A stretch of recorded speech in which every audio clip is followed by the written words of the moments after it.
Perhaps you know a guy just like Jeffrey, or maybe you're like him yourself. You see, Jeffreys are all around the world and they do everything wrong. They keep indulging in all of the habits that are mentally destroying them just for a little bit of pleasure. After hours and hours and hours of sitting on his crusty computer chair, finally Jeffrey gets up. Okay, good, he's gonna do something productive now. No, Jeffrey! Oh, he just laid down on his bed and went on his phone. Adonis. Only a select few men on the entire planet are like Adonis. Disciplined with a student mindset, present and grateful and a leader. How do you think he got this way? Do you think that Adonis indulged in the same habits that Jeffrey did? Of course not. Now Adonis has made some mistakes, but he overcame them. Once he knew that a habit wasn't good for him, he vowed to stop. And that is how he became so great. Do you have bad habits? In this video, we're going to break down the worst ones that you could have, and I want you to do something. I want you to count how many of the 5 that we're going to discuss today that you currently are overindulging in. The first and worst habit by far is porn. Now, I don't want to make this another basic self-improvement video where we just talk about porn, but holy fuck, it is literally the worst thing that you can be doing as a young man. Watching porn and masturbating literally means that you're castrating yourself. If you've ever seen what happens when a family buys a pet, like a cat or a dog, and that cat's like really adventurous, isn't it? If it's a male, it's like really adventurous, really like territorial. And then what does that family do once they have this pet? They neuter it. They castrate it. In simple terms, they chop off its balls. It stops its testosterone production, and suddenly that adventurous, feisty, territorial cat becomes docile, weak, lazy, lethargic, and that is what we're doing to ourselves when we overindulge in things like porn. Now, you already know about almost all of the negatives of porn, so I don't want to just repeat them, but there is a huge negative that most YouTubers never actually speak about because it's going to get kind of like vulgar, and it's the issue that watching porn destroys your understanding and capability to actually sleep with a girl properly. Porn gave me small dick anxiety. Like, I started watching it when I was 13, 14 years old, and I hadn't hit puberty yet, so my dick, it wasn't big, you know, you were like essentially still a child at this point, you know, I hadn't hit puberty. I remember watching it with these big fucking like logs that these porn stars had, and I honestly, like,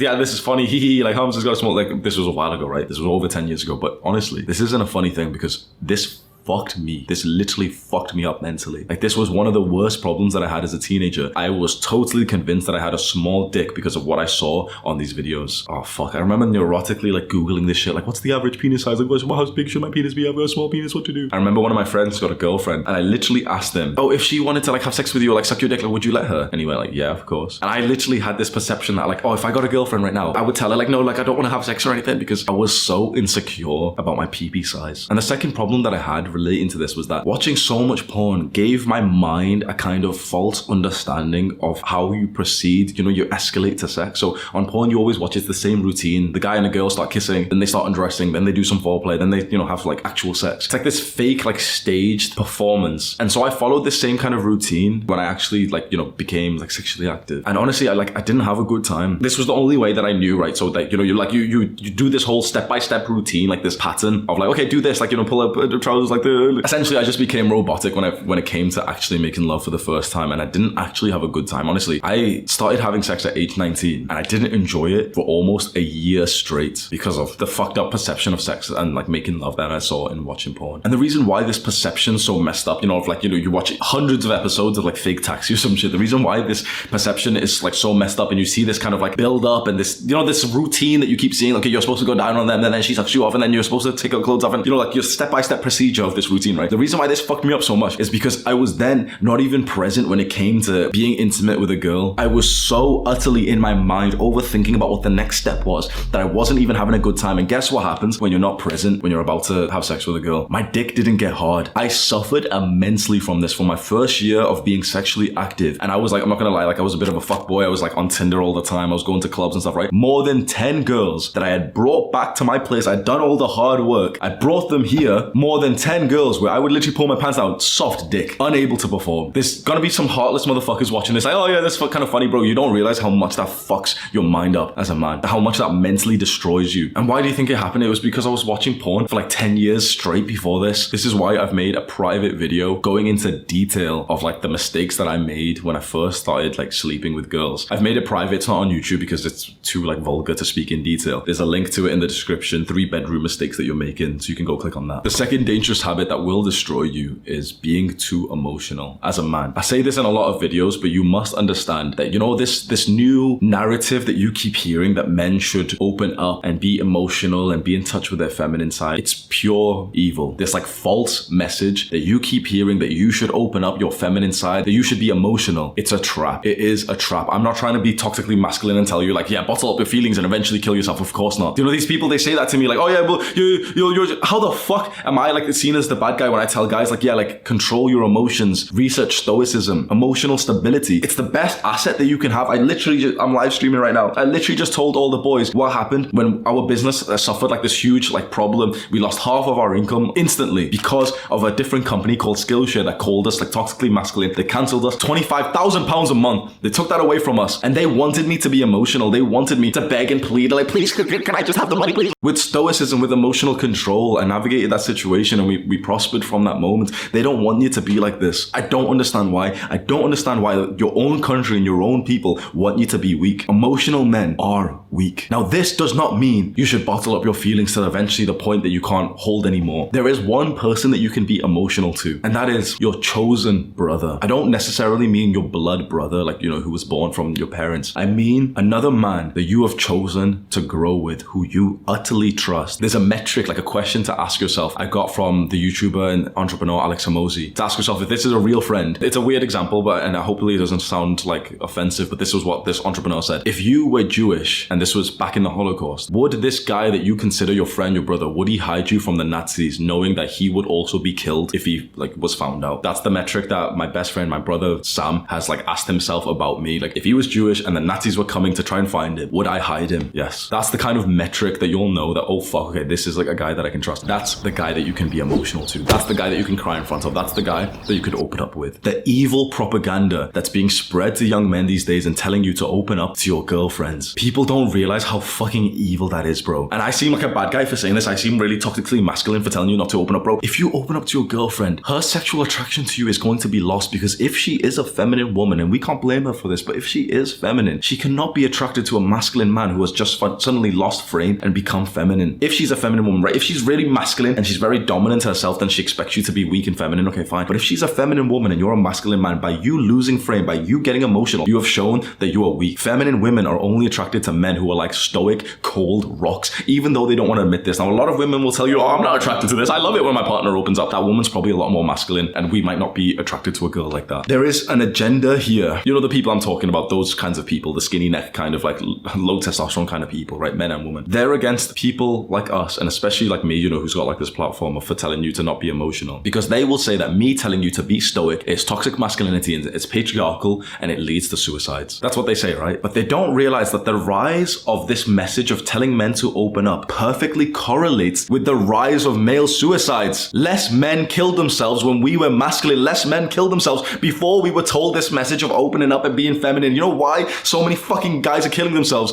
Because they're falling for this trap, this fucking trick. They're being convinced to not be masculine, to be feminine and be in touch with your emotions. It's okay to be weak. It's okay to be like to cry and shit. They're following that advice and then realizing, oh fuck, women don't like me anymore. Oh fuck, I'm lonely as fuck. Oh fuck, I'm broke as fuck. I'm not making any money now because I'm an emotional man, and emotional men don't make much money. The rise of this message being spread to men perfectly correlates with the rise of suicides. People don't realize how fucking manipulative and evil this is, that I am seen as the bad guy for telling you to be stoic. When men were more stoic and more masculine back in the 1900s, suicide was less common. I want you to just picture that. Male suicide is at an all-time high, and so is this message of men being weak. Men should be feminine, men should be emotional. They perfectly correlate together, and these evil people will blame us and say it's the patriarchy. These people are killing men. You know, these like hip, modern, socialist type of like diversity type of people, right? They're leading to men kill themselves, and they will say that the problem is us because we want to research stoicism. Now, I've just spent the last few minutes ranting and raving about how the system and, you know, most people are against men like us who want to become more masculine and strong, and it's so fucking weird, bro. Why? Look what I've just done. I was just about to say, it's so weird. Like, why are they against us? You know, we just want to be masculine. So do you know what this third habit that we're going to discuss is? Being a victim and complaining. It's so easy for us right now to think, yeah, the world's against us and like, yeah, life's so hard, guys. Did you want an easy life, bro? Of course you didn't. Because, I mean, the opportunity for an easy life is right here, isn't it? Go scroll on TikTok, bro. If you're watching this video, you don't want an easy life. Following on from that, you must understand that you can't have this identity of a victim. When some shit happens to us, like what's happening here, I told you about that story of like the company Skillshare destroying destroying like half of our income. And it's a whole story. Like there's a community post on our channel that you can go and see if you want. We could have been the victim here. We could have seen ourselves as like, oh, you know, poor us, like woe is me. That wouldn't have helped us. Because the thing is, not only does it help you, but quite frankly, yeah, you can say this is toxically masculine, but quite frankly, bro, men who have this victim mentality, they're pussies. They're not helpful at all. I sound fucking horrible because this is so against the modern day, but like, bro, men who have this victim, feminine, weak, emotional mentality, there's no good to having them around. As a man, like your only value comes in your strength. It's it. That's it. As a woman, you know, like we don't expect most women to be strong. If the women want to be masculine and disciplined and, you know, climb up the career hierarchy, okay, fine, nice. A weak woman isn't seen as a bad thing, is it? If a woman is weak physically and, you know, like even mentally, you know, she gets emotional, like we still love her for it. If anything, that's actually kind of attractive. Like some guys might not be because a lot of guys are quite feminine, so they don't want a feminine woman. But if you're a masculine man and you have this idea of like an emotional woman who always cries, it's like, that's why I want her in my life, because she's emotional. Like that's the point. I'm a fucking stone cold. Like I have some emotions obviously, but I like that my girl's emotional all the time. I like that every like 3 days she feels sad, like because it just gives us some shit to do, bro. Like so, you know, a woman who's emotional, who's weak, and who's a victim, okay, fine. As masculine men, will look after her. A woman who's strong, sweet, okay, you'll help us carry the weight. A man who's strong, okay, fantastic, that's the best thing that we need for a strong society, fine. But a weak man, a man who sees himself as the victim, a man who has this victim mentality, what good is he? Honestly, you must understand this. As a man, your value comes from your strength. And in the modern day, again, another thing that's gonna get me cancelled maybe, like in the modern day, bro, there's so many like groups of people who love to act like they're oppressed. People of my race, and like, this might get me hated, but bro, you're not oppressed anymore. I don't know how much I can talk because obviously like this is at risk of getting cancelled, but essentially, you know, the minority kind of people, not just like skin color, but just, you know, the people who act like they're oppressed, the people who act like everything's against them. Like, you know, like, oh, everyone's like racist, everyone's sexist, everyone's this, everyone's this, everyone's this. Not really. No one really gives a shit about you. And I don't even say that as an insult. No one really thinks about you. Everyone's thinking about themselves. So if you think you're oppressed by someone, bro, you're not. This is why I've got respect for men like Kanye. He's actually saying to black people to rise up and ditch this victim mentality. And this isn't me saying it, like, you know, I'm not part of this race, okay, fine. But it's nice seeing a man who's just like, yeah, take ownership. Like, your life's better than you actually realize. And like, this is his words. I'm not gonna fucking say it because, oh, yeah, I'm just being racist. Like, shut the fuck up, bro. We live in physically the best time possible. The only thing that's actually negative right now is just our own mental health. And guess why your mental health is shit? It's because of your own thoughts and beliefs about what's happening to you. You know, there's studies to prove that what you believe deeply changes what actually happens to you. If there's two men who are deeply stressed right now, hugely stressed,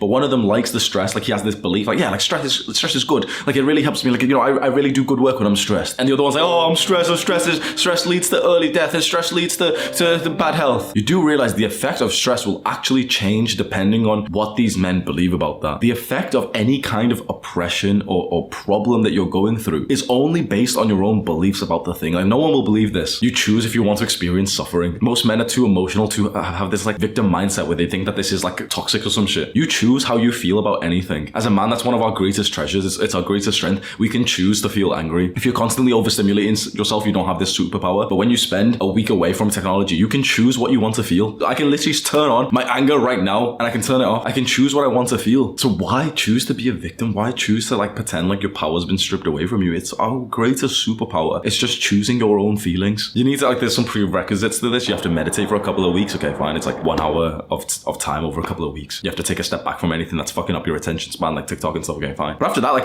our superpower is literally being able to not be a victim. A man with a core like masculine energy could be imprisoned and like shut away in solitude and still be having like an okay time because he didn't see himself as the victim. And there's stories of this. There's this one man, I don't know his name. He was a black boxer in the 1900s, in prison for something that he didn't do. He went into the prison cell, whatever, like get arrested essentially, like with a fucking $5,000 watch and everything. And literally said to them, like, you can put me in prison, but you can't change what's in my mind. And he became the most successful of his life while still in prison. He chose not to be a victim about it. And nowadays everyone's oppressed, everyone's triggered. The fourth dangerous habit that will mentally destroy you, literally, is negative thinking. And this is something that so many young men struggle from because your mind can sometimes be your worst enemy, especially when you aren't living the kind of life that you know that you should. You can have such deep, dark, negative thoughts, and this can even go into like this weird, complex level where if you've started to research more about meditation and everything, and also, you know, you've learned about positive thinking, negative thinking, you start to have negative thoughts about your negative thoughts, and it creates like this very shit cycle where you're just constantly just like being a bully in your own mind. And so this is a habit because it happens like just throughout the day, and often it happens when, you know, you think about your lack of success, your lack of, you know, attraction from girls or something like that. You think about something negative and your mind just starts berating you. And so many guys who experience this don't actually realize that you can control your thoughts a lot easier than than it seems. Fighting your thoughts is a horrible idea. Honestly, I'm going to tell you some of mine, right? I've had the thoughts like,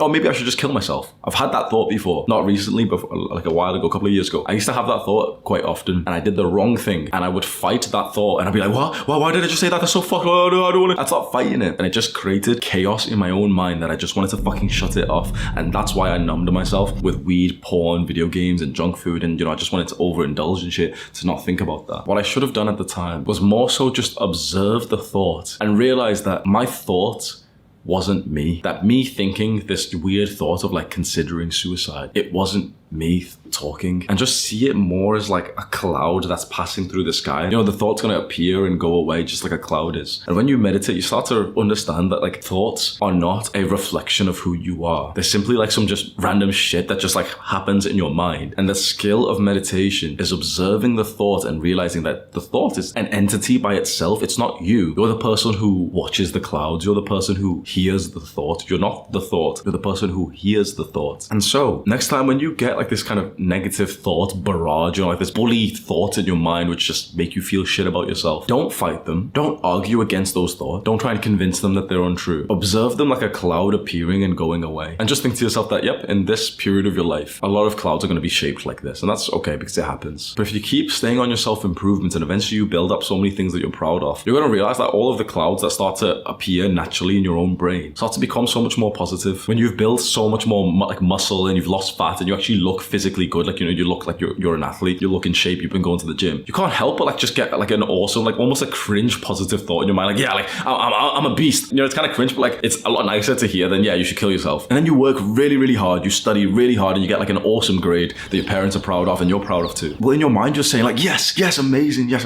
yeah, I'm so fucking sick, yes. You can control your thoughts with your actions. And too many guys just feel like the negative thoughts and they just kind of don't do anything about it, and then the negative thoughts just keep coming. Your thoughts honestly are often a little bit of a reflection of where you are in life. If you're doing really shit right now, chances are your thoughts are going to be negative. If you're doing awesome right now, chances are your thoughts are going to be positive. And as long as you know how to control them and observe them, then it won't hurt you the same way that it does for everyone else. And the fifth bad habit that will really mess you up mentally is indecisiveness. Indecisiveness is when you've got a decision to make, like, should you move? Should you break up with this girl? Should you do this? Should you do that? And you often just keep playing around the options in your mind without ever actually coming to a good decision and taking action, which means that your mind gets stuck in this weird loop, like this negative cycle, which is so mentally demanding. Like, you probably know this, a phrase called decision fatigue. And that's when, you've got to make decisions and your mind just gets like kind of weakened by doing that. But when you're indecisive, you're getting decision fatigue like around the clock, and it's literally fatiguing. So I've had this before previously. I remember there was a girl that I was dating that I was indecisive about wanting to break up with her. Like, I wanted to, but I didn't want to go through the breakup feeling and everything. And I carried that relationship on for years. Imagine years of indecisiveness, years of decision fatigue, where almost every single day in your mind you're thinking, should I break up with her or not? Worst period of my life. Indecisiveness it's like a weird habit, isn't it? Because you were probably expecting me to just say like, oh, video games and like normal worldly things, but this is the one that I think is quite unique, and it's something that I've experienced myself. I'm not very good at making decisions generally, like I want to be better with that, and so often like it's really nice that I've got a friend who helps me with this. But indecisiveness will kill your momentum, mess you up mentally, give you decision fatigue and everything. It's not a good thing, man. So how do you solve it? Well, the best strategy to make a decision is to write it all down, and it's so much better. I know this is going to seem weirdly practical, but I promise you it's so much better